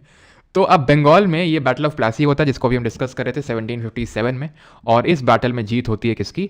अब वैसी बात है ब्रिटिशर्स की। ये बैटल भी नहीं था एक्चुअल में, क्योंकि पूरी फोर्स तो मीर जाफर के कंट्रोल में थी, और मीर जाफर तो ब्रिटिशर्स के साइड में था, तो सिराजुद्दौला की साइड में कुछ बचा नहीं, ठीक है, उसके साइड में कुछ बचा नहीं। अब यहाँ पर ये प्लासी का बैटल क्यों बोलते हैं? बिकॉज जिस रीजन में हुआ वहाँ पर ये पलाश एक ट्री होता है, वो देखने को मिलते हैं काफ़ी ज़्यादा, तो इसलिए इस जगह का नाम प्लासी है, ठीक है। तो 1757 में होता है। And this battle has been considered as the formal beginning of British empire in India. याद रखिएगा इस चीज़ को, formal beginning of British empire in India, important है। अब यहाँ पर क्या आउटकम होता है? सिराजुद्दौला को मार दिया जाता है। सिराजुद्दौला की फोर्स को सिराजुद्दौला खुद नहीं, मीर मदान लीड कर रहा था, तो सिराजुद्दौला तुरंत नहीं मारे गए। सिराजुद्दौला कहता है कि भाग के आवध चलते हैं, उसको बुला के लाते हैं, फिर अटैक करेंगे, लेकिन पहुंच ही नहीं पाए, बीच में मार दिए गए। मीर जाफर को जैसा कि प्रॉमिस किया था ब्रिटिशर ने कि हमारा साथ दो, थ्रोन पे बिठाएंगे तुमको, थ्रोन पे बिठा दिया, ठीक है। ब्रिटिश फोर्सेस को किसने लीड किया था? रॉबर्ट क्लाइव ने लीड किया था। एंड रिमेंबर, इस टाइम पे मुगल गवर्नर कौन था? इस टाइम पे मुगल बादशाह था जो दिल्ली में बैठा हुआ था, he was Alamgir the second. कौन था? आलमगीर दी सेकेंड था। Subsequently Mir Qasim now became to the throne. अब ये मीर कासिम कौन था? ये है मीर कासिम। अब ये जो मीर कासिम था, इसका दामाद था मीर जाफर का। क्या था? दामाद था। अब मीर जाफर क्या हुआ कि जब मीर जाफर ने करी गद्दारी, तो सिराजुद्दौला ने तो बोला ही, प्लस जो आर्मी थी, अब वो तो मीर जाफर कंट्रोल में थी, उसको पता नहीं था आर्मी को कहाँ किसको क्या अटैक करना है, जो डायरेक्शन मिले वो कर दिया अटैक। बाद में पता चला आर्मी को कि यार मीर जाफर ने तो गद्दारी कर बे, और जब गद्दारी कर बे तो मीर जाफर को बिल्कुल सपोर्ट नहीं करेगी आर्मी, तो मीर जाफर ने ब्रिटिशर्स से हेल्प मांगी कि यार हमें आर्मी भी दे। तो जब आर्मी दे दी ब्रिटिशर्स ने, तो ऑब्वियस सी बात है, तुमने तो ब्रिटिशर्स की आर्मी ले रखी है, अब तो तुम्हारे लिए और दिक्कत होने वाली, जो ब्रिटिशर बोलेंगे वही करना पड़ेगा। तो मीर जाफर समझ चुका था कि ब्रिटिशर्स की जो प्यास है खत्म नहीं होने वाली है, बुझने वाली नहीं है। कोई भी कंपनी को प्रॉफिट प्रॉफिट प्रॉफिट, जितना ज़्यादा प्रॉफिट उतने मजे, तो ऑब्वियस ये बात है खत्म नहीं होने वाली। तो उसने किया क्या मीर जाफर ने? तो मीर जाफर ने जो है डच से हेल्प ले ली, डच से। डच थोड़े मतलब थोड़े थोड़े जैसे फ्रांसीसी हैं, पौंडीचेरी वाले छोड़े से, जिसमें से डच जैसे पोर्चुगीज है। पोर्चुगीज यू शुड नो कि पोर्चुगीज, आपको लग रहा होगा बैटल ऑफ सुआली हुआ, और आपको ये नहीं लगना चाहिए कि बैटल ऑफ सुआली हुआ 1612 में और बस खत्म Portuguese. Portuguese was the first to come to India and the last to leave the India. जो पोर्चुगीज थे, they were first to come and last to go. इनको आपको पता होगा 1961 में भगाया गया था 1961 में गोवा से, first to come and last to go, because इनको थोड़े से पार्ट में इनको रूल करने दिया जा रहा था। तो 1947 में आज़ादी तो मिल गई थी, लेकिन ब्रिटिशर से पोर्तुगीज़ फिर भी अभी यहाँ पर बैठे हुए तो जा नहीं रहे थे, तो इनको फिर भगाया गया यहाँ से। ऑपरेशन विजय यहाँ पर चलाया गया और इसके तहत इनको भगाया गया 1961 में, ठीक है। तो they were first to come and last to go, ठीक। तो अब होता क्या है, अब मीर कासिम थ्रोन पे बिठाया जाता है ब्रिटिशर्स के द्वारा, क्योंकि डच की हेल्प ली थी, मीर जाफर ने बुढ़ा गए थे, तो इसलिए इनको बोला कि हटो दद्दू तुम अब, ठीक है चचा हटो, तो अब मीर कासिम को बैठने दो। उनको लगा ये लॉयल होगा, लेकिन ये तो मीर जाफर से भी ज़्यादा मतलब थोड़ा सा बोल सकते हैं कि रेबेलियस था ब्रिटिश के खिलाफ। धीरे धीरे पहले तो उसने क्या किया, मुर्शिदाबाद से मुंगेर कैपिटल शिफ्ट कर ली। पहले बंगाल की मुर्शिदाबाद कैपिटल थी, उसने मुंगेर कर ली, क्योंकि मुर्शिदाबाद में पूरी ब्रिटिश आर्मी जो है स्टेशन हो चुकी थी, इसलिए मुंगेर उसने पहले तो कैपिटल को शिफ्ट की। देन उसने एक ये फरमान जारी कर दिया कि अब दस्तक वस्तक का खेल खत्म, अब दस्तक सारे इरेलेवेंट। जैसे मोदी जी ने बोल दिया कि भाई अब ये जो है नोट नहीं चलेंगे, वैसे बोला दस्तक नहीं चलेंगे, दस्तक खत्म, हमसे परमिशन लेनी पड़ेगी, कस्टम ड्यूटी सबको भरना पड़ेगा। और वैसी बात है, खराब लगेगा किसको, ब्रिटिशर को। तो ब्रिटिशर ने इसका रेजिस्टेंस किया कि भाई क्या भैया कासिम ये सब क्या कर रहे हो। तो कासिम और ब्रिटिश के बीच में एक काइंड ऑफ थोड़ा सा बैटल हुआ, मीर कासिम हार गए। जब हार गए तो भाग के किसके पास पहुंचे, भाग के पहुंचे ये शाह आलम सेकंड के पास नहीं, शुजाउद्दौला, जो उस समय नवाब था अवध का। याद है आपको, ये अवध था, बंगाल था, हैदराबाद था। यहाँ पे मुर्शिद कुली खान, यहाँ सादत खान बुरहानुल मुल्क, यहाँ पर असफ जा है ना, निज़ामुल मुल्क असफ जा आया था। तो सादत खान बुरहानुल मुल्क तो जा चुके थे, नादिर शाह के टाइम पे जा चुका था सादत खान बुरहानुल मुल्क, सुसाइड कर लिया था इसने, ठीक है, वो कारण पे हम नहीं जाएंगे। लेकिन यहाँ पर अब आ चुके थे शुजाउद्दौला। सिराजुद्दौला जा चुका है, वो बंगाल का नवाब था, मर चुका है बैटल ऑफ प्लासी में। अब शुजाउद्दौला है यहाँ पर नवाब ऑफ अवध। शाह आलम सेकंड उस टाइम का द देन मुगल ये बादशाह था उस टाइम का, he was the Mughal ruler at that time, ठीक है। आलमगीर सेकंड था किस टाइम पे, बैटल ऑफ प्लासी के टाइम पे। मीर मदान लीड किया सिराजुद्दौला की फोर्सेस को, और रॉबर्ट क्लाइव लीड किया ब्रिटिश फोर्सेस को, ब्रिटिशर की जीत हुई। अब ये जब मीर कासिम इनके पास पहुंचा तो इसने यहाँ पर शाह आलम टू को बुलाया कि आओ भाई पार्टी है आज, अपन तीन भाई आके मिलते हैं। और इन तीन भाइयों ने क्या सोचा, अटैक करते हैं ब्रिटिशर पे। बैटल ऑफ बक्सर इसको बोला जाता है, जो 1764 में हुआ, जो आज जगह पड़ती है कहाँ पर, बिहार में। अब जब अटैक किया बक्सर पे तीनों ने मिलके, ठीक है, ऐसे समझ लो कि ये है पूरा हमारा, ठीक है, ये बक्सर, यहाँ पर मान लो कि ब्रिटिशर है, ये है हमारा कौन, भैया कासिम, ये भैया हमारा शाह आलम टू, और ये शुजाउद्दौला, ठीक है। ये ज़्यादा नेता बनना था शुजाउद्दौला, नवाब ऑफ अवध, थोड़ा पावरफुल था ना, इसलिए रॉबर्ट क्लाइव के हत्थे ही चढ़ गया पहले, और ये तुरंत भागा वहाँ से, और भाग के अपने अवध पहुँचा और गेट बंद कर लिया इसने कि भाई खोलना मत गेट, बड़े खतरनाक लोग हैं जो कोई भी आए। लेकिन इनको ब्रिटिशर ने मीर कासिम को, और मीर कासिम भी भाग निकले, मतलब जब इन्हें देखा कि अब हारने लगे, वो तो भाग ही गया शाह आलम टू गधा कहीं का। पहले पिछली रात ही इनकी पार्टी हुई थी कि भाई मिल के तीनों लोग अटैक करेंगे, और तीनों लोग की अलग अलग थी। मीर कासिम ब्रिटिशर से परेशान था, शाह आलम भी और शुजाउद्दौला भी, तो वो तो भाग लिया। और जब भाग लिया, ठीक है, तो हेक्टर मुनरो ने अब इनको कायदे में लिया कि इनको, जो मुगल थे शाह आलम टू, इनको लेके पहुंचा, चलो बेटा साथ में ले चलो। हमारा हेक्टर मुनरो लेके चला किसके पास, ये गेट बंद किए थे, चलो बेटा गेट खोलो जरा। और जब गेट खोल के बाहर आया ना, तो इनसे ट्रीटी साइन करवा ली 1765 में, 1765 में। और इसको हम बोलते हैं ट्रीटी ऑफ इलाहाबाद, क्योंकि इलाहाबाद में ट्रीटी साइन हुई। शाह आलम टू से ट्रीटी साइन करवाई, और ये बोला क्या, इससे शुजाउद्दौला से, बेटा गेट खोलो जरा, और ऐसा करो 50 लाख रुपए दे दो। एक तो कहे तुम जो युद्ध खेले हो तो हम किससे वसूली करेंगे। तो इनका ये ब्रिटिशर्स का था कि भाई जिसके साथ ये बैटल खेलते थे उससे जीतने के बाद वसूली करते थे ये लोग, लाइक वसूली भाई, कि भाई तुमने युद्ध खेला है, हमारा नुकसान हुआ है, हम तो पैसा लेंगे, तो तुम 50 लाख रुपए दो, थोड़ी सी टेरिटरी है उसको शाह आलम टू को दो, और अपनी टेरिटरी में ब्रिटिश फोर्स को यहाँ पर तुम्हें रखना होगा, ठीक है, ब्रिटिश आर्मी को रखना होगा। तो एक तरह से शाह आलम टू ने पूरी पावर खो दी, शांति से बैठे रहते तो चलता रहता, लेकिन ना इनको जो है तिकड़ी बनाने में मजा आ रहा था, तो इनकी कैंची बना दी ब्रिटिशर ने 1765 में, ठीक है। गवर्नर कौन था, रॉबर्ट क्लाइव। अभी आप लग रहा है सर आप तो हेक्टर मुनरो बोल रहे थे, बैटल ऑफ बक्सर में हेक्टर मुनरो ने ब्रिटिश फोर्सेस को लीड किया था, लेकिन जो गवर्नर था वो रॉबर्ट क्लाइव था, जिसने कि बैटल ऑफ प्लासी में ब्रिटिश फोर्स को लीड किया था। और मीर जाफर को इसलिए फिर से नवाब बना दिया गया, कासिम भाग गया था, कासिम की डेड बॉडी काफ़ी साल बाद मिली एक झोपड़ी में, खैर। तो मीर जाफर फिर से नवाब बना दिया गया, ये भी काफ़ी बूढ़ा हो चुका था, और जो बची कसर थी वो भी अब पूरी कर दी यहाँ पर, लाइक फाइनल, उसको क्या बोलते हैं, final nail on the coffin, कि अब बस आखिरी ताबूत पे आखिरी कील मारने का काम जो है बैटल ऑफ बक्सर ने कर दिया, और इलाहाबाद ट्रीटी ने कर दिया, जिसके तहत शाह आलम टू भी कब्जे में आ चुके थे। और आपको साफ साफ दिख रहा है कि इस तरह से शाह आलम टू कौन है, ये मुगल शासक है भाई, मुगल शासक को भी कब्जे में ले लिया ब्रिटिशर ने। तो जो राजपूत किंगडम्स और बाकी थे वो और इंडिपेंडेंट हो गए अपने आप में, कि भाई इन्हीं को ही अब यहाँ पर इन्होंने ब्रिटिशर्स ने क्या कर लिया, धर लिया शाह आलम टू को। तो इलाहाबाद की ट्रीटी 1765 में होती है, और इसके तहत एक डुअल गवर्नमेंट को यहाँ पर इन्फोर्स किया जाता है, जहाँ पर दो फंक्शंस को डिवाइड किया जाता है, दीवानी और निज़ामत।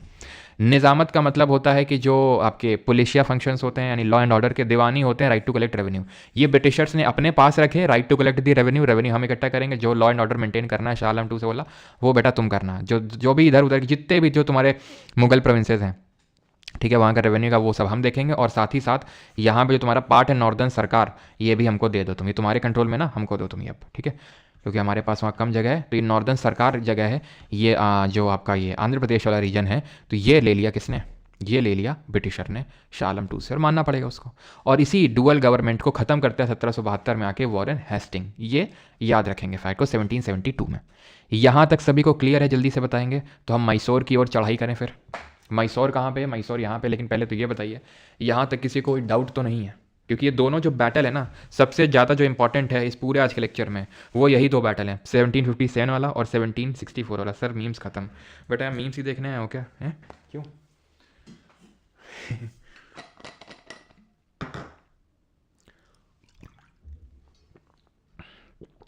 मीम्स आएंगे अभी आगे।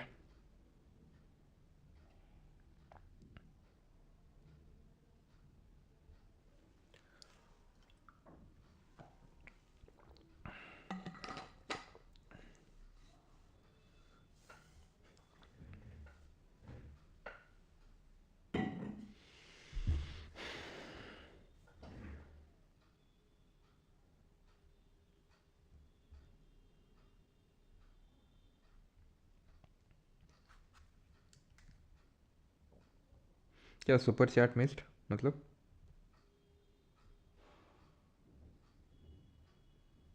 ठीक है, तो अब हम आते हैं फाइनली क्या किया इन लोगों ने। जो ब्रिटिशर्स थे उन्होंने बंगाल पे भी पूरी तरह से कब्जा कर लिया था, अवध भी पूरी तरह से कब्जे में आ गया था, और मुगल भी अब जो शासक था वो भी ब्रिटिशर के अंडर में आ चुका था।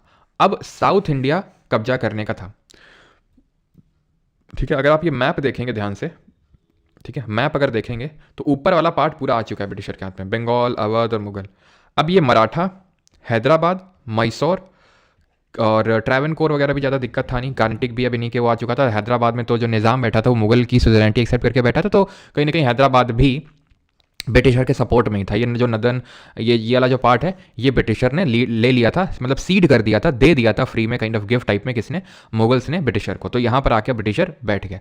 अब इनके लिए मराठा, मैसूर, हैदराबाद, इन सबसे डील करना था। तो मराठा तो हम कल के लेक्चर में देखेंगे कैसे क्या डील किया। अभी हम देखने वाले मैसूर के साथ कैसे डील किया। अभी मैसूर किंगडम कहाँ से एमर्ज हुआ ये समझते हैं। तो हमें पता है कि 1565 के टाइम पे पहले यहाँ पर विजयनगर किंगडम हुआ करता था। 16th सेंचुरी में इसका खात्मा हो गया था, दक्कनी सुल्तान्स आ गए थे। तो विजयनगर एम्पायर में अमर नायक सिस्टम चलता था, अमर नायक सिस्टम। और इन्हीं अमर नायक में से ही एक अमर नायक ने एक वुडेयार डायनेस्टी यहाँ पर बना के रखी थी। ठीक है, वुडेयार डायनेस्टी यहाँ पे। अब इसी वुडेयार डायनेस्टी में ही एक मिलिट्री कमांडर हुए हैदर अली, जिन्होंने वुडेयार डायनेस्टी को हटा के साइड करके अपनी खुद की यहाँ पर एक तरह से डायनेस्टी बना ली। ऐसे इस डायनेस्टी का कोई नाम नहीं है, बस ये ध्यान रखना ये मैसूर किंगडम है, जहाँ पर पहले वुडेयार डायनेस्टी थी जो काइंड ऑफ अमर नायक ही थे विजयनगर के। और ये एक हुए हमारे हैदर अली जो मिलिट्री कमांडर थे वुडेयार डायनेस्टी के रूल में। और यही धीरे धीरे धीरे धीरे पावर में आगे ऊपर बढ़ते गए, और इन्होंने वुडेयार डायनेस्टी को रिप्लेस करके खुद यहाँ पर सत्ता पे कब्जा कर लिया इन्होंने। ये थोड़े से ब्रिटिशर के कंपैरिजन में फ्रांसीसियों की तरफ ज़्यादा इंक्लाइन थे, ज़्यादा इनका जो रुख था हैदर अली का वो फ्रांसीसियों के प्रति था। ठीक है, तो इन्होंने किया क्या, ये जो वुडेयार था, वुडेयार सबके उसमें रडार पे रहता था। ब्रिटिशर के रडार पे भी था, ये हैदराबाद के भी रडार पे था, और ये जो मराठा थे उनके रडार पे भी था। तो मराठा जो थे ये इनके लिए ज़्यादा दिक्कत थे मैसूर के लिए, क्योंकि मराठा क्या था, ये टाइमली बेसिस पे आते रहते थे, रेड मारते थे, और रेड करके क्या किस लिए रेड मारते थे, लूटने के लिए। तो ब्रिटिशर ने ये सही टाइम देखा। अब ब्रिटिशर ने क्यों मैसूर के खिलाफ था ब्रिटिशर, इसलिए बिकॉज वो जो मैसूर किंगडम था, ये हैदर अली, ये फ्रांसीसियों के प्रति ज़्यादा इंक्लाइन था। तो ये चीज़ ब्रिटिशर को खटकने लगी थी कि वे फ्रांसीसी फिर से री एमर्ज ना हो जाएं, जो इतनी मुश्किल से इनको शांत किया है। तो इसलिए इसको शांत करना ज़रूरी था। किसको, मैसूर किंगडम के, फिर हैदर अली को। तो इन्होंने सोचा ब्रिटिशर ने कि मराठा तो रेड मारते ही है, मराठा को साइड में लेते हैं, इस निज़ाम ऑफ हैदराबाद को साइड में लेते हैं और अटैक करते हैं। तो सबसे पहले जब Maratha according to the plan जब अटैक के लिए इन्होंने किया, तो ये जो हैदर अली है उसने बहुत ही, ठीक है, कायदे से मराठास को न्यूट्रलाइज कर दिया कि भाई तुम लूट क्यों रहे, हम तुमको ऐसे ही दे देते हैं, 30 लाख रुपए ऐसे ही ले जाओ हमसे। तो 30 लाख रुपए इनको दे के भेज दिया। हैदराबाद के निज़ाम को भी 10 लाख रुपए दे के साइड कर दिया। और अब बोला हैदर अली अब तुम आओ बेटा। कौन, ब्रिटिशर। और ब्रिटिशर को खदेड़ के मारा यहाँ पे मद्रास में। तो मद्रास में यहाँ पे एक ट्रीटी साइन हुई थी, ट्रीटी ऑफ मद्रास। पहले एंग्लो जो मैसूर वॉर हुआ, एंग्लो का मतलब होता है अंग्रेज, ठीक है। एंग्लो का मतलब अंग्रेज, और अंग्रेज और मैसूर के बीच में हुआ 1767 और 1769 के बीच में। जीत किसकी होती है? हैदर अली की होती है, लेकिन ट्रीटी ऑफ मद्रास साइन कर लेता है क्योंकि उसको पता था एक तरह से, जो हैदर अली था, कि भाई ये मराठा ऐसा नहीं कि पूरी तरह से हम आप 30 लाख रुपए देने में हमारी कब्जे में है या फिर हैदराबाद का जो निज़ाम है। तो इसलिए उन्होंने ट्रीटी ऑफ जो मद्रास है वो साइन करने में ही भलाई समझी। ठीक है। तो लेकिन मैसूर किंगडम की जीत हुई। देन फिर से वही सेम सिनारियो मतलब जैसे कि मराठा, हैदराबाद फिर से, और ब्रिटिशर फिर से, इन तीनों की तिकड़ी बनी। ठीक है। अब ये बैटल होता है 1780 से लेकर 84 के बीच में, सेकंड एंग्लो मैसूर वॉर। ये अटैक करते हैं। ठीक है। मराठास को फिर से अपनी साइड में ले लेता है कौन? जो हैदर अली है। लेकिन अब होता क्या है कि यहाँ पर फर्स्ट एंग्लो मराठा वॉर भी हुआ था अभी, तो इसके चलते जो मराठा थे वो खुन्नस में थे किसके? ब्रिटिशर के। तो इसलिए वो मैसूर के सपोर्ट में आ जाते हैं इनिशियली। मैसूर के सपोर्ट में इनिशियली तो आते हैं, लेकिन फर्स्ट एंग्लो मराठा वॉर में मराठाओं की हार होती है और ट्रीटी ऑफ सालबाई से ये खत्म होता है एंग्लो मराठा वॉर। और ट्रीटी ऑफ सालबाई में ये क्लॉज था कि ना तो ब्रिटिशर मराठा पे, ना मराठा ब्रिटिशर पर अटैक करेंगे। तो इसलिए बीच में ही मराठाज ने विथड्रॉ कर लिया। हैदर अली की डेथ भी हो गई और इसका जो बेटा हैदर अली का टीपू सुल्तान, वो अब लीड करने लगा बैटल को। और इस पर्टिकुलर बैटल ड्रॉ रहा। ड्रॉ इसलिए रहा ब्रिटिशर्स ने भी क्योंकि विथड्रॉ कर लिया। ब्रिटिशर ने इसलिए विथड्रॉ कर लिया बिकॉज इसी टाइम पे ही उनका एक जो सबसे इंपॉर्टेंट कॉलोनी था यूएसए, वो उनके हाथ से जा चुका था। तो इस वजह से वो जो डीमोटिवेशन वाला फैक्टर था, जिसकी वजह से इन्होंने काइंड ऑफ ड्रॉ मैच खेला यहाँ पे सेकंड एंग्लो मैसूर वॉर, और ये मैंगलोर की ट्रीटी के साथ खत्म हो गया। अब होता है तीसरा एंग्लो मैसूर वॉर। ठीक है। तीसरा एंग्लो मैसूर वॉर होता है 1790 से लेकर 92 के बीच में, दैट इज 90 से लेकर 92 के बीच में। और यहां पर अब होती है डिफीट, टीपू सुल्तान की हार होती है। और हार जो होती है टीपू सुल्तान की, वो ये जो बैटल है वो खत्म होता है ट्रीटी ऑफ सेरिंगपट्टम। हार इसलिए होती है बिकॉज अगेन अब मराठास किसके साथ हैं? ब्रिटिशर के साथ। निज़ाम भी किसके साथ है? ब्रिटिशर के साथ। अब इन तीनों ने जब यहाँ पर अटैक किया तो इस अटैक को झेल नहीं पाए। ठीक है। और यहाँ पे टीपू सुल्तान की हार होती है। सेरिंगपट्टम की ट्रीटी साइन होती है, जिसमें कि पहले तो हैवी फाइन इंपोज किया गया किस पे? टीपू सुल्तान पे, कि भाई पहले तो आप हमें जो भी वॉर इंडेमनिटी है वो दो। वॉर इंडेमनिटी का मतलब है जो पैसे जो खर्च हुआ है हमारा इतना वॉर लड़ने में, लगभग 3 करोड़ रुपए, वो आप भरो। और जब तक आप ये नहीं भरोगे तब तक आपके जो लड़कों को है बंदी बना के लिए जा रहे हैं, पैसा भर देना, लड़के छुड़ा ले जाना। तो लड़कों को तो छुड़ा लिया। ठीक है। लड़कों को तो छुड़ा लिया, लेकिन टीपू सुल्तान को इसमें लगी बेइज्जती। और जब बेइज्जती का जब बदला लेने का सोचा टीपू सुल्तान ने, तो कुछ हुआ नहीं। टीपू सुल्तान हार गए और टीपू सुल्तान को मार दिया फोर्थ एंग्लो मैसूर वॉर में, ध्यान रखिएगा। ठीक है। फोर्थ एंग्लो जो मैसूर वॉर होता है उसमें टीपू सुल्तान की डेथ हो जाती है। टीपू डाइड। ठीक है। ये वाला जो फाइनल अटैक है ये ब्रिटिशर्स ने अपने साइड से किया था, क्योंकि टीपू जो है फ्रांसीसियों के साथ और बहुत नज़दीकी बना रहे थे। टीपू को ये लग रहा था कि अब आ जाओ ब्रिटिशर, क्यों? क्या फ्रांसीसी हमारा साथ देंगे? और इसीलिए ये मतलब फ्रांसीसियों के इतने ज़्यादा करीब थे कि इन्होंने सिटीजन टीपू का मतलब को खुद को टाइटल दिया था, सिटीजन टीपू। ठीक है। और इन्होंने एक ट्री ऑफ लिबर्टी, क्योंकि उस समय फ्रेंच रेवोल्यूशन चल रहा था, लिबर्टी इक्वालिटी फ्रेटर्निटी हम पढ़ते हैं कि एक फ्रांसीसी रेवोल्यूशन से ये कॉन्सेप्ट निकल के आया था। तो ट्री ऑफ लिबर्टी यहाँ पर इन्होंने एक यहाँ पे ट्री ऑफ लिबर्टी को प्लांट करवाया। एंड प्लस साथ ही साथ जैकोबिन क्लब, जो एक फ्रांसीसी क्लब था, उसकी मेंबरशिप ले ली जैकोबिन्स क्लब की। ठीक है। खैर वो हम वर्ल्ड हिस्ट्री हमारे सिलेबस का पार्ट नहीं है, लेकिन उसमें डीप में नहीं जाएंगे। लेकिन जैकोबिन्स क्लब एक फ्रेंच क्लब था, तो उसकी भी मेंबरशिप ले ली। और ये सारी चीज़ ब्रिटिशर्स देख रहे थे। तो फाइनल जो अटैक है वो फ्रांसीसियों ने किया, और सॉरी ब्रिटिशर ने किया। उस समय कॉर्नवालिस था यहाँ का जो गवर्नर जनरल है, और उसने यहाँ पर अटैक किया। ठीक है। किस पे? मैसूर पे। टीपू की यहाँ पर हत्या हो जाती है 1799 में, और यहाँ पर कोई ट्रीटी वीटी नहीं होती है।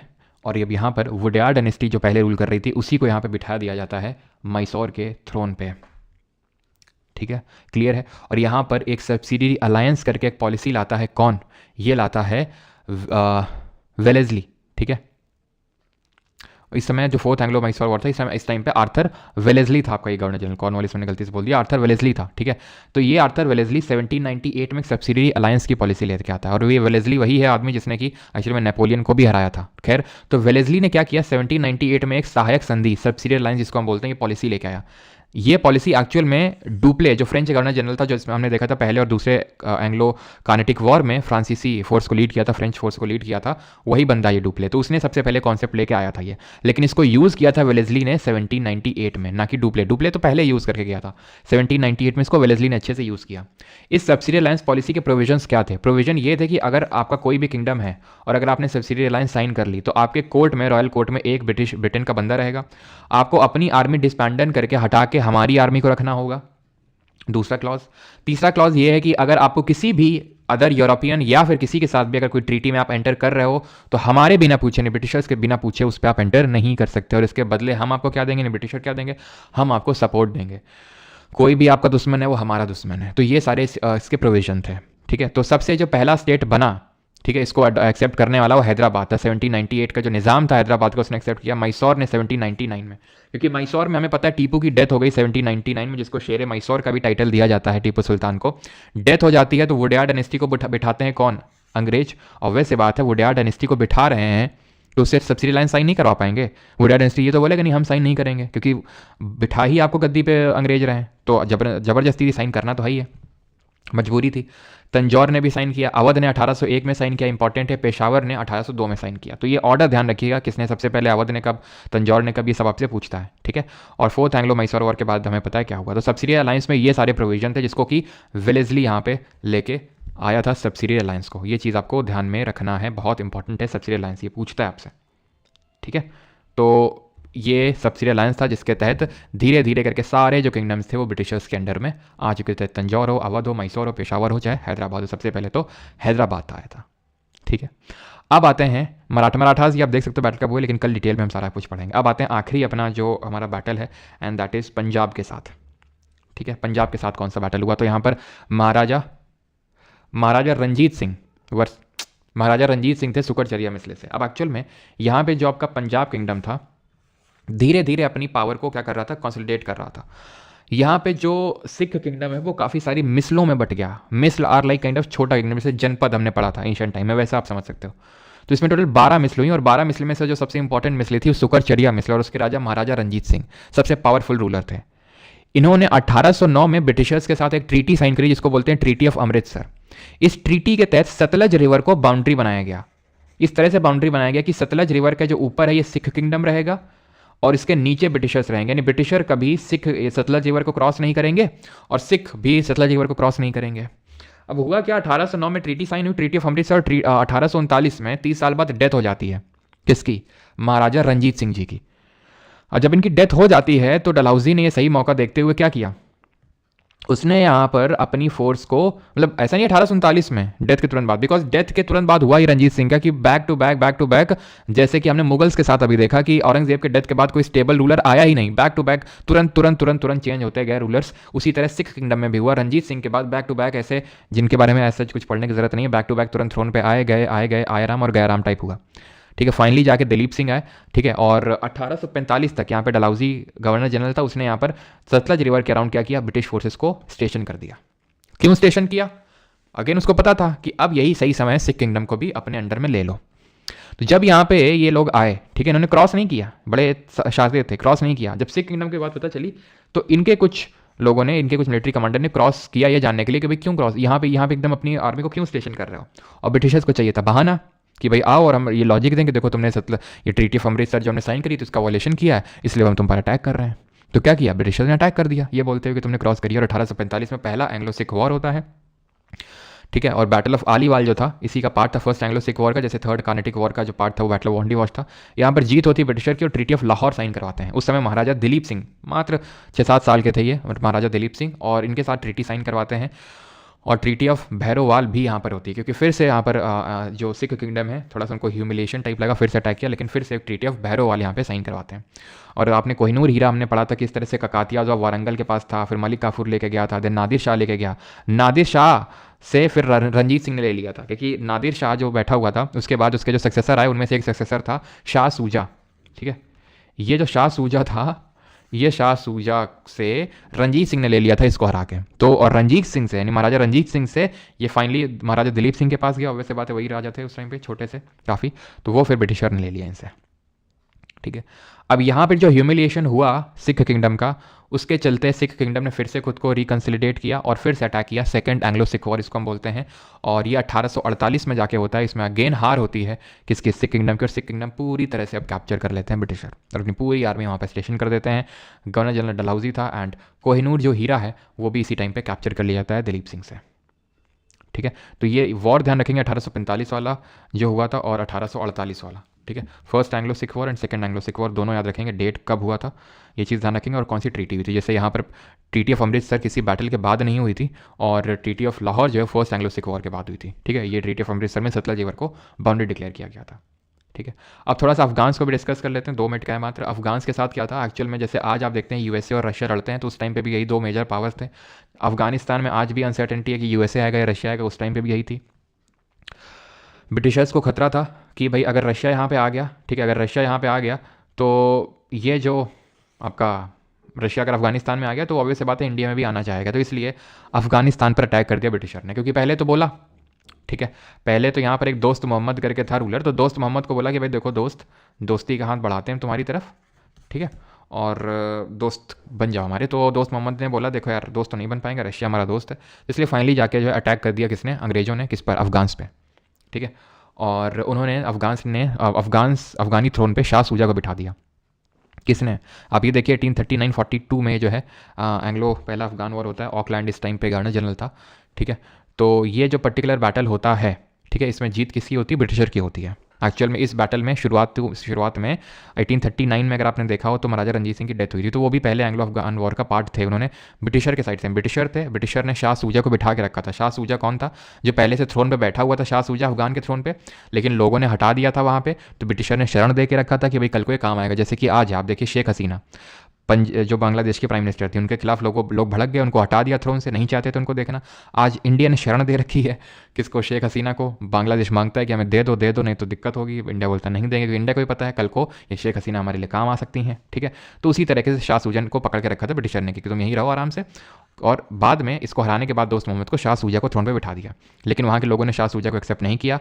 एंड देन अगेन से सेकेंड एक एंग्लो अफगान वॉर होता है, जहाँ पर यहाँ पे जब ये एक्चुअली में ये ऑकलैंड के टाइम पे होता है, लिटन के टाइम पे होता है। जब लिटन को ये लगता है, पहले तो यहाँ पे इसने मास्टरली इनएक्टिविटी की पॉलिसी लगा रखी थी कि जब ये उसने देखा कि शाह सूजा को थ्रोन पे बिठा दिया ऑकलैंड ने, तो वहाँ के लोगों ने विद्रोह कर दिया। तो अब ऑकलैंड ने बोला कि ठीक है, हम वहाँ की जो पॉलिसीज़ है वहाँ पर इंटरफेयर ही नहीं करेंगे। लेकिन लिटन के आते आते जब उसने देखा कि रशिया के बहुत ही नज़दीक आ चुका है अफगान, तो लिटन ने बोला ठीक है, वहाँ का जो दोस्त मोहम्मद था कि भाई जो भी हमारा एक अम्बेसडर है उसको हम अपने तुम्हारे यहाँ पे भेज रहे हैं, वो तुम्हारे यहाँ पे रहेगा। दोस्त मोहम्मद ने मना कर दिया कि भाई ऐसा चलेगा नहीं बिल्कुल, तो भेज मत देना उसको तुम यहाँ पे। और जब आया वो तो उसको मार डाला। तो लिटन ने अब ये मास्टरली एक्टिविटी खत्म करके और उसने अटैक करवा दिया लिटन ने, ठीक है, और अटैक कर दिया अफगान पे। और अफगान पे जब अटैक किया, दोस्त मोहम्मद रशिया के पास गए हेल्प के लिए, तो रशिया ने बोला हम हेल्प कर नहीं पाएंगे अभी बेटा, सही यही है कि तुम उसके सामने झुक जाओ, ठीक है। तो सेकंड जो एंग्लो अफगान वॉर हुआ वो 1879 और 80 में हुआ। और ये सब आपको याद करने की जरूरत नहीं, बस ध्यान रखना सेकंड एंग्लो अफगान वॉर के बाद ट्रीटी ऑफ गंदामक साइन होती है और पूरी तरह से जो अफगान वाला एम्पायर भी है वो भी ब्रिटिश के अंडर में आ जाता है,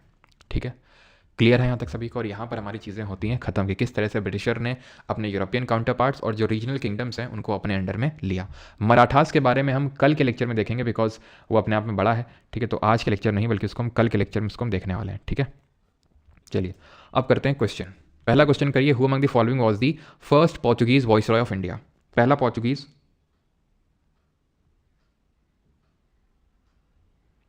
लॉरेंस नहीं, ऑकलैंड था पहले वाला जो आपका एंग्लो अफगान वॉर हुआ था, ठीक है। तो फर्स्ट पोर्चुगीज वॉइसरॉय कौन था इंडिया का? Afonso de Albuquerque, Menezes Almeida Albuquerque. जो हिंदी वाली है उसमें पीडीएफ में जो आपको मिलती है क्लास से पहले प्राइवेट टेलीग्राम ग्रुप में, तो उसमें आई थिंक लॉरेंस लिखा होगा, तो उसमें करेक्ट करके ऑकलैंड कर लीजिएगा, ठीक है। तो यहाँ पे ध्यान, पहला क्या है हमारा कि पहला पोर्चुगीज वॉइसरॉय कौन था? तो he was Francisco de Almeida, जो ब्लू वाटर पॉलिसी लेके आया था और कार्टे सिस्टम जिसने लाया था। अगला क्वेश्चन है, who among the following was a Portuguese writer who wrote about the trade and society in south India. कौन पोर्चुगीज राइटर था? अब मनुक्की ये इटालियन ट्रैवलर था, बर्नियर और ट्रैवर्नियर ये फ्रांसीसी ट्रैवलर थे, फ्रेंच थे। ट्रैवर्नियर 6 टाइम इंडिया में आया था, आपको पता है। दुअर्ते बारबोसा और डोमिंगो पीस किसके टाइम पे आए थे इंडिया में? केडीआर के टाइम पे, है ना। Duarte Barbosa and Domingo Paes. Vasco da Gama who discovered the sea route from Europe to India belong to which nation? CPO 2024 तो किस नेशन से बिलोंग करता है? बेसिक सा क्वेश्चन है, ठीक है। इस लेक्चर से आपसे बेसिक से ही क्वेश्चन पूछता है, इसलिए ज़्यादा मैं डेप्थ में नहीं गया यहाँ पे। पोर्चुगल आंसर हो जाएगा। Dupleix was the governor general of which of the following East India company. तो डुप्ले किस was the governor general of which of the following East India company. तो डुप्ले किसका गवर्नर जनरल था? तो फ्रांसीसी governor general था। अगर आपको याद हो, इसी ने सब्सिडी अलायंस का सबसे पहले कॉन्सेप्ट लाया था, लेकिन उसको यूज़ किसने किया? वेलेस्ली ने, है ना। 20th battle of Bedara was fought between the British army and Dutch army. तो कब लड़ा गया बैटल ऑफ बेदारा, जिसको हम बैटल ऑफ हुगली के नाम से भी जानते हैं? तो आंसर है ऑप्शन नंबर बी, ठीक है, battle of Chinsurah 1759। The Battle of Plassey was fought between the East India Company, force headed by Robert Clive and the Nawab of Bengal in 1757। तो कौन था नवाब ऑफ बंगाल 1757 में? सिराजुद्दौला।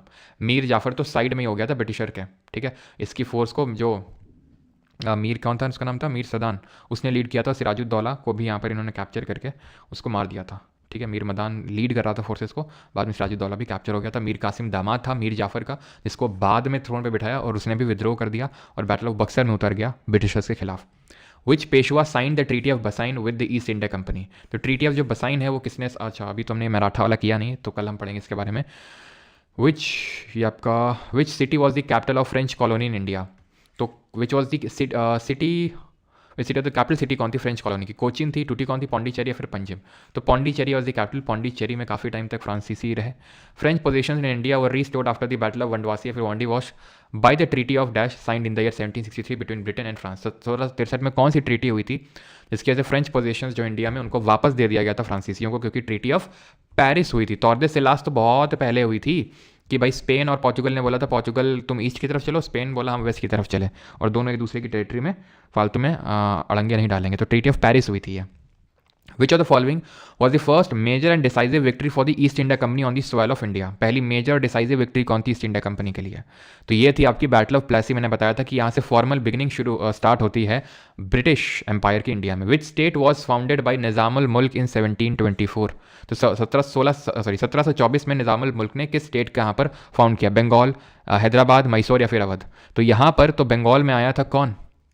मुर्शीद कुली खान, सूर्य नारायण मिश्रा जिसका ओरिजिनल नेम था। हैदराबाद में निज़ामुल मुल्क असफ जा, अवध में आया था सादत खान बुरहानुल मुल्क। तो निज़ामुल मुल्क असफ जा का हैदराबाद में आया था। हु बिकेम, मैसूर में तो वोडिया डायनेस्टी, देन हैदर अली। एक second, hello,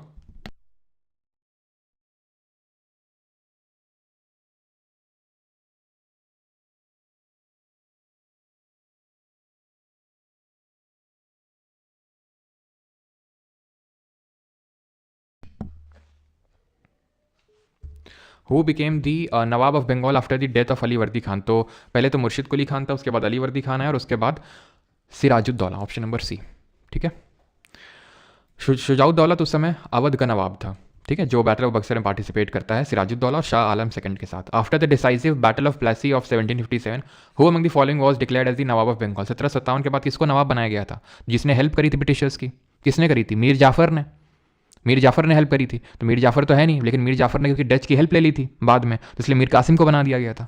simple, Mir Jafar नहीं तो मीर कासिम होगा, लेकिन यहाँ पर मीर जाफर है तो मीर जाफर हम टिक करेंगे इमीडिएटली आफ्टर। ये मीर जाफर है आपका ऑप्शन नंबर बी, ठीक है। अगला है, and that is when which of the following statement is correct? कौन सा सही है? MTS 2022 में क्वेश्चन पूछा गया है। When Ali Vardi Khan died in 1756 Sirajuddaula became the nawab of Bengal? बिल्कुल सही है। रॉबर्ट क्लाइव 1757 में led the company army against the Sirajuddaula at battle of Plassey? बिल्कुल सही है भी, ठीक है। बैटल ऑफ प्लेसी में लीड किया था क्लाइव ने। उस समय मुगल शासक कौन था? मुगल था Alamgir the second. Battle of Buxar में हेक्टर मुंडो ने लीड किया था, तब रॉबर्ट क्लाइव गवर्नर था बंगाल का, और उसने क्या साइन करी थी? एक हमारी ट्रीटी ऑफ इलाहाबाद साइन करी थी, अगर आपको याद हो, 1765 में आफ्टर बैटल ऑफ बक्सर, ठीक है। ट्रीटी ऑफ अमृतसर कब साइन होती है? हाँ, GD में पूछा गया, 1809, 1800, एक सेकेंड, ट्रीटी ऑफ अमृतसर है तो 1809 ही तो होगा। तो ऑप्शन नंबर ए